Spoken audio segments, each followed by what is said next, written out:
আপনি জানলে অবাক হবেন, বর্তমান সময়ে একটা ছেলেপক্ষ আর একটা মেয়ে পক্ষের মধ্যে যখন বিয়ের কথা হয়, তখন ছেলের মা কি বলে জানেন? আমরা শুধু আপনার মেয়েকে চাই, মেয়ের সাথে আমরা কিছুই চাই না। এইরকম মিষ্টি মিষ্টি কথা বলে মেয়েকে বিয়ে করে তাদের বাড়িতে নিয়ে যায়। তারপর মেয়ের শ্বশুর বাড়ির কিছু আজাইরা মহিলা আছে, তারা এসে মেয়েকে জিজ্ঞেস করে, বাবার বাড়ি থেকে খালি হাতে চলে আসলা, কিছুই আনলা না? এমনকি মেয়ের শাশুড়ি পর্যন্ত মেয়েকে বলে, বাবার বাড়ি থেকে খালি হাতে চলে আসলা, কিছুই আনলা না, কোথায় থাকবা, কোথায় তোমার জিনিসপত্র রাখবা? অথচ বিয়ের সময় মিষ্টি ভাষায় বলেছিল, আমরা শুধু আপনার মেয়েকে চাই, মেয়ের সাথে কিছুই চাই না। আর এখন মেয়েকে নিজের বাড়িতে এনে খুঁটা দিতাছে।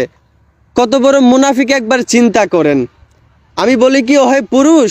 একজন ছেলে হয়ে যে একজন মেয়ের বাড়ি থেকে জিনিসপত্র চান, আপনাদের কি একটু লজ্জা লাগে না? আরে ভাই, একজন বাবা মাথার ঘাম পায়ে ফেলে একটা মেয়েকে 18 থেকে 20 বছর লালন পালন করে, আর সেই কলিজার টুকটা মেয়েকে আপনারা ফ্রিতে পেয়ে যান। তবুও আপনারা মেয়ের সাথে যে জিনিসপত্রের আশা করেন, আপনাদের কি একটু লজ্জা লাগে না? আপনারা কি পুরুষ নাকি কাপুরুষ হয়ে গেছেন? একটা কথা মনে রাখিয়েন, যেই পুরুষ তার শ্বশুর বাড়ি থেকে জিনিসপত্রের আশা করে, সেই পুরুষ